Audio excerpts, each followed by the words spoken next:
Chapter 16. Wherein Mira, the Seeress, Zéphyrine, and the fatal Amédée are successfully brought upon the scene, and wherein the notion of Euripides, that those whom Zeus wishes to crush, he first makes mad, is illustrated by the terrible example of Monsieur Sariette.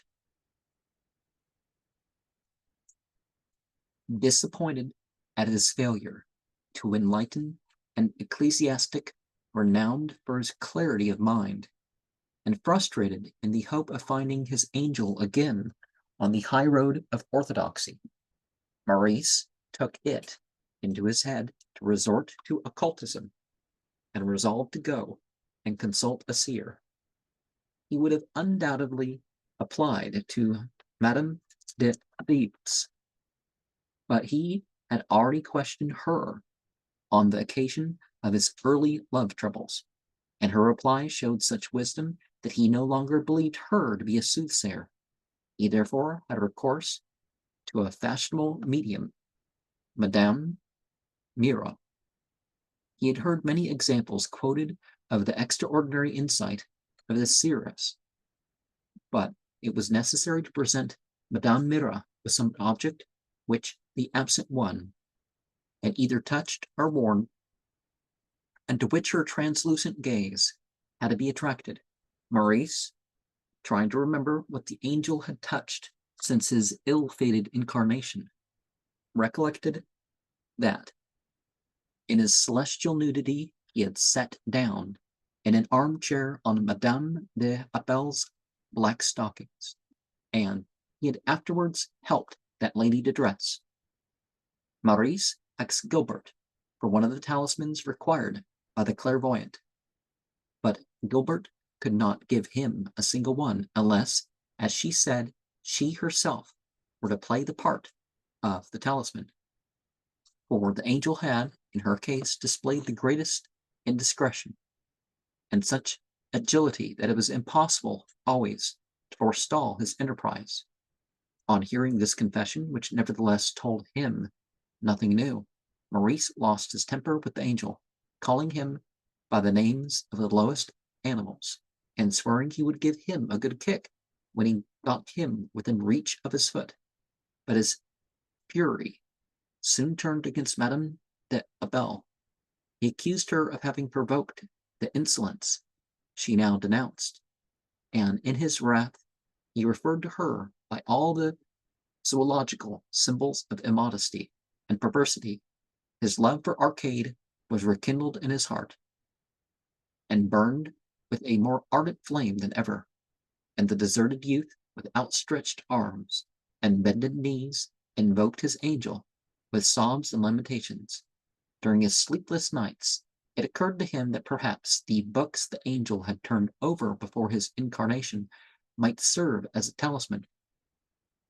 One morning, therefore, Maurice went up to the library and greeted Monsieur Sariette, who was cataloguing under the romantic gaze of Alexander de Esparvu. Monsieur Sariette smiled, but his face was deathly pale.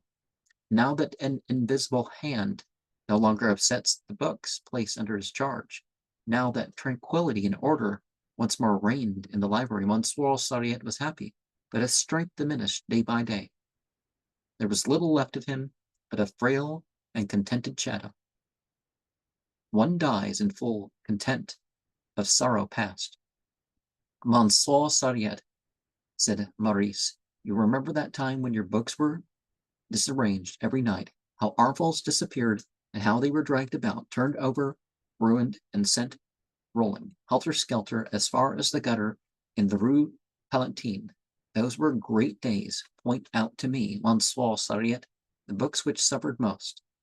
This proposition threw Monsieur Sariette into a melancholy stupor, and Maurice had to repeat his request 3 times before he could make the aged librarian understand. At length he pointed to a very ancient Talmud from Jerusalem as having been frequently touched by those unseen hands, an apocryphal gospel of the 3rd century consisting of 20 papyrus sheets had also quitted its place time after time. Gassendi's correspondence, too, seemed to have been well thumbed. But, added Monsieur Sariette, the book to which the mysterious visitant devoted the most particular attention was undoubtedly a little copy of Lucretius, adorned with the arms of Philip de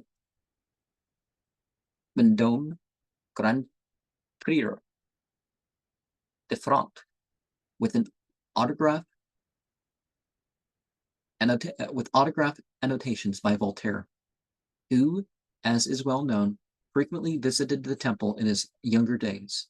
The fearsome reader, who caused me such terrible anxiety, never grew weary of this Lucretius, and made it his bedside book, as it were. His taste was sound, for it's a gem of a thing.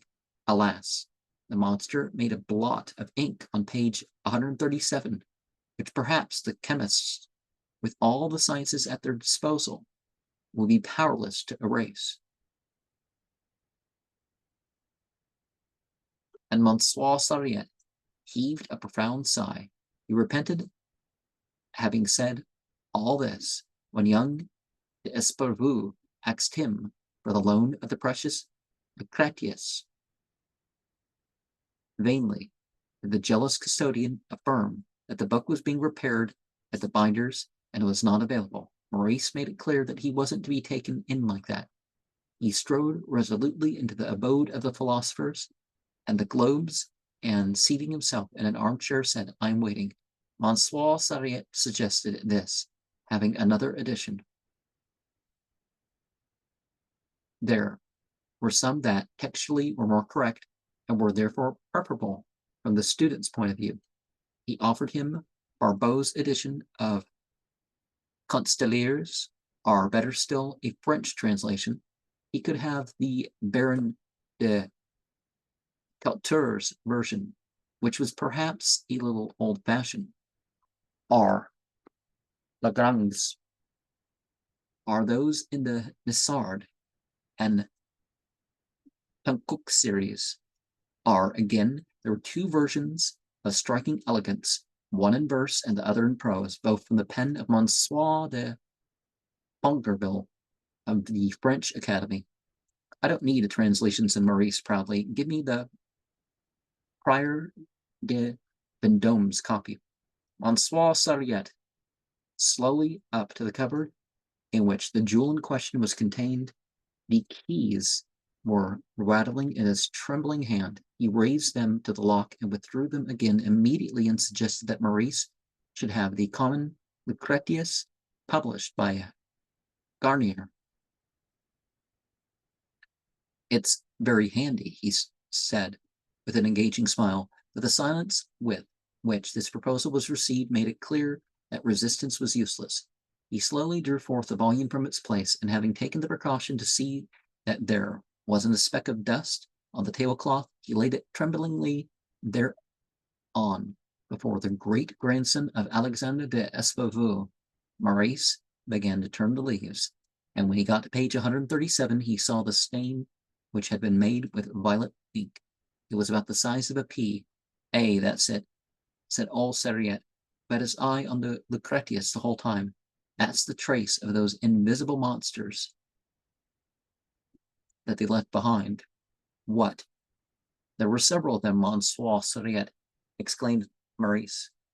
"I cannot tell, but I don't know whether I have a right to have this blot removed, since, like the blot Paul Louis Courier made on the Florentine manuscript, it constitutes a literary document, so to speak." Scarcely were the words out of the old fellow's mouth when the front doorbell rang, and there was a confused noise of voices and footsteps in the next room. Sariette ran forward at the sound and collided with Pierre Guinardon's mistress, old Zéphyrine, who, with her tousled hair sticking up like a nest of vipers, her face aflame, her bosom heaving, her abdominal part like an eiderdown quilt puffed out by a terrific gale, was choking with grief and rage and amid sobs and sighs and groans and all the innumerable sounds which on earth make up the mighty uproar to which the emotions of living beings and the tumult of nature give rise, she cried, "He's gone, the monster, he's off with her. He's cleared out the whole shanty and left me to shift for myself with 18 pence in my purse." And she proceeded to give a long, incoherent account of how Michael Guinardon had abandoned her and gone to live with Octavie, the breadwoman's daughter, and she let loose a torrent of abuse against the traitor, a man whom I've kept going with my own money for 50 years and more, for I've had plenty of the needful and known plenty of the upper 10 and all. I dragged him out of the gutter, and now this is what I get for it. He's a bright beauty, that friend of yours, the lazy scoundrel. Why, he had to be dressed like a child, the drunken, contemptible brute. You don't know him yet, Monsieur Sariette. He's a forger. He turns out Giottos, I tell you, and Fra Angelicos and Grecos, as hard as he can, and sells them to art dealers. Yes, and Fragonards too, and Baldwins. He's a debauchee, and doesn't believe in God. That's the worst of the lot, Monsieur Sariette, for without the fear of God. Long did Zéphyrine continue to pour forth vituperations, when at last her breath failed her. Monsieur Sariette availed himself of the opportunity to exhort her to be calm and bring herself to look on the bright side of things. When a dawn would come back, a man doesn't forget anyone he's lived and got on well with for 50 years. These two observations only goaded her to a fresh outburst, and Zéphyrine swore she would never forget the sight that had been put on her. She swore she would never have the monster back with her any more, and if he came to ask her to forgive him on his knees, she would let him grovel at her feet. Don't you understand, Monsieur Sariette, that I despise and hate him, that he makes me sick? 60 times she voiced these lofty sentiments. 60 times she vowed she would never have Guinardon back with her again, that she couldn't bear the sight of him even in a picture.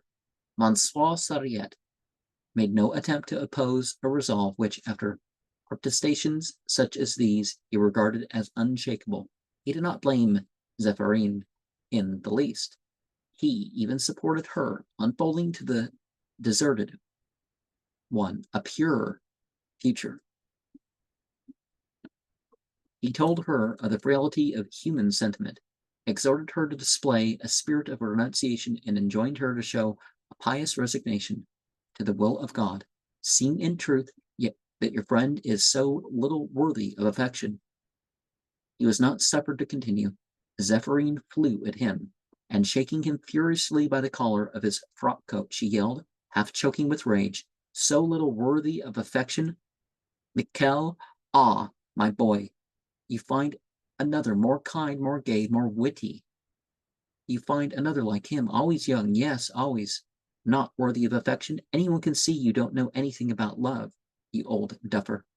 Taking advantage of the fact that Pierre Sariette was thus deeply engaged, young d'Esparvu slipped the little Lucretius into his pocket and strolled deliberately past the crouching librarian, bidding him adieu with a little wave of the hand. Armed with his talisman, he hastened to the Place de Ternes to interview Madame Mira. She received him in a red drawing room where neither owl nor frog nor any of the paraphernalia of ancient magic were to be found. Madame Mira, in a prune-colored dress, her hair powdered, although already past her prime, was of very good appearance. She spoke with a certain eloquence and prided herself on discovering hidden things by the help alone of science. philosophy, and religion. She felt the morocco binding, feigning to close her eyes and looking meanwhile through the narrow slit between her lids at the Latin title and the coat of arms which conveyed nothing to her. Accustomed to receive as tokens such things as rings, handkerchiefs, letters, and locks of hair, she could not conceive to what sort of individual this singular book could belong. By habitual and mechanical cunning, she disguised her real surprise under a feigned surprise. Strange, she murmured. Strange, I do not see quite clearly. I perceive a woman. As she let fall this magic word, she glanced furtively to see what sort of an effect it had, and beheld on her questioner's face an unexpected look of disappointment. Perceiving that she was off the track, she immediately changed her oracle, but she fades away immediately as strange, strange. I have confused impression of some vague form, a being that I cannot define. And having assured herself by a hurried glance that this time her words were going down, she expatiated on the vagueness of the person and on the myths that enveloped him. However, the vision grew clearer to Madame Mira, who was following a clue step by step. A wide street, a square with a statue. A deserted street stairs. He is there in a bluish room. He is a young man with pale and careworn face. There are things he seems to regret, and which he would not do again. Did they still remain undone?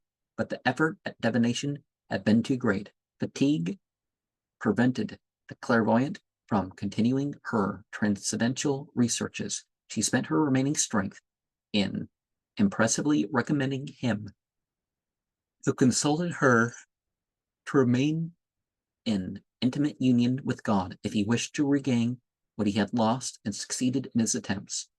On leaving, Maurice placed a louis on the mantelpiece and went away, moved and troubled, persuaded that Madame Mira possessed supernatural faculties, but unfortunately insufficient ones. At the bottom of the stairs, he remembered that he left the little Lucretius on the table of the Pythoness, and thinking that the old maniac Sariette would never get over its loss, he went up to recover possession of it. On re-entering the paternal abode, his gaze lighted upon a shadowy and grief-stricken figure. It was old Sariette, who in tones as plaintive as the wail of November wind began to beg for his Lucretius. Maurice pulled it carelessly out of his greatcoat pocket. Don't flurry yourself, Monsieur Sariette, said he. There the thing is. Clasping the jewel to his bosom, the old librarian bore it away and laid it gently down on the blue tablecloth, thinking all the while where he might safely hide his precious treasure, and turning over all sorts of schemes in his mind as he became a zealous curator. But who among us shall boast of his wisdom? The foresight of man is short, and his prudence is forever being baffled. The blows of fate are inelucidable. No man shall evade his doom. There is no counsel, no caution that avails against destiny. Hapless as we are, the same blind force which regulates the courses of atom and star fashions universal order from our vicissitudes. Our ill fortune is necessary for the harmony of the universe. It was the day for the binder, a day which the revolving seasons brought round twice a year. Beneath the sign of the ram and the sign of the scales, that day, ever since morning, Monsieur Sariette had been making things ready for the binder. He had laid out on the table as many of the newly purchased paper-bound volumes as were deemed worthy of a permanent binding or of being put in boards, and also those books whose binding was in need of repair. And of all these he had drawn up a detailed and accurate list. Punctually at 5 o'clock, said Amédée, the man from Liger, Masseuse, the binder in the Rue de l'Abbaye, presented himself at the de Esparville library, and after a double check had been carried out by Monsieur Sariette, thrust the books he was to take back to his master into a piece of cloth which fastened into knots at the four corners and hoisted on to his shoulder. He then saluted the librarian with the following words, "Good night, all," and went downstairs. Everything went off on this occasion as usual, but Amédée, seeing the Lucretius on the table, innocently put it into the bag with the others, and took it away without Monsieur Sariette perceiving it.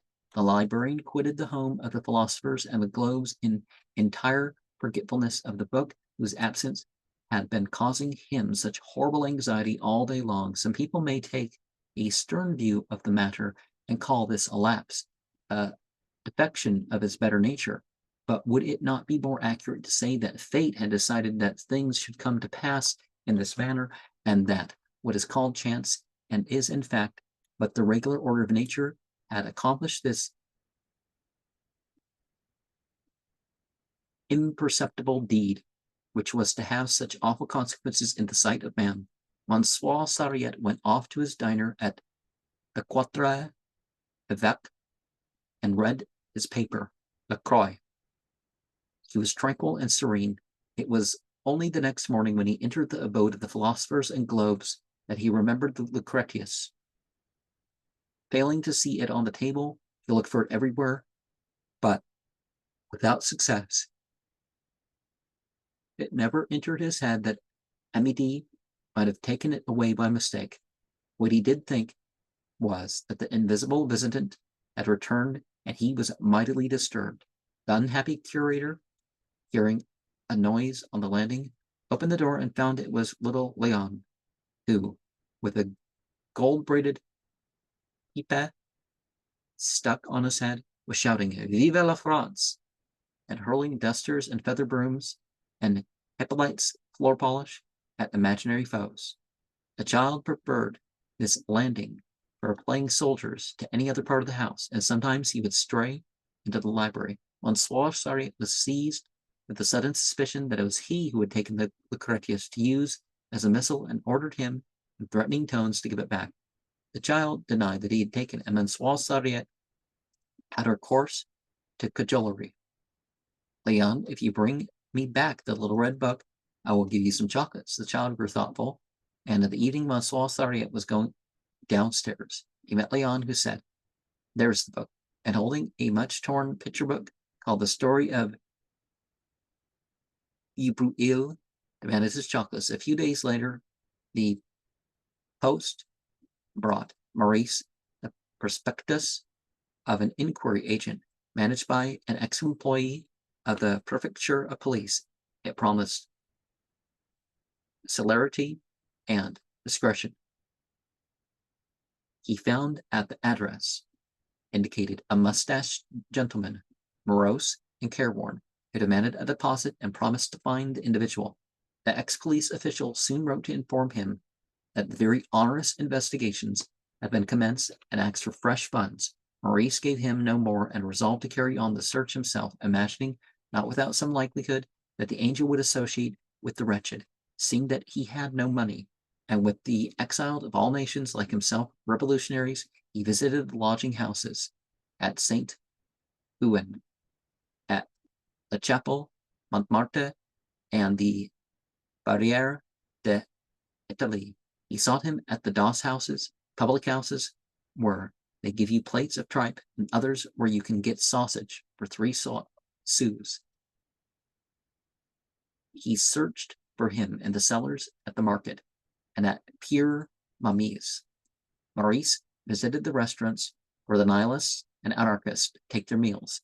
There he came across men dressed as women, gloomy and wild-looking youths, and blue-eyed octogenarians, who laughed like little children. He observed, asked questions, was taken for a spy, had a knife thrust into him by a beautiful woman, and the very next day continued his search in beer houses, lodging houses, houses of ill fame, gambling hells, down by the fortifications, and at the receivers of stolen goods, and among the Apaches. Seeing him thus pale, harassed, and silent, his mother grew worried. "We must find him a wife," she said. "It is a pity that Mademoiselle de la Verdelière has not a bigger fortune. Abed Petuil did not hide his anxiety. And this child, he said, is passing through a moral crisis. I'm more inclined to think, replied Monsieur Grenade d'Esparvu, that he is under the influence of some bad woman. We must find him an occupation which will absorb him and flatter his vanity. I might get him appointed secretary to the Committee for the Preservation of Country Churches, or consulting counsel to the Syndicate of Catholic Plumbers. And one of the things, just like we saw something else, okay, the issue happened with that one woman because he was no longer providing her the opportunity to be nourishing and all that, or to focus on, per se, character, or the relationship for itself. And then he well, and then that person, they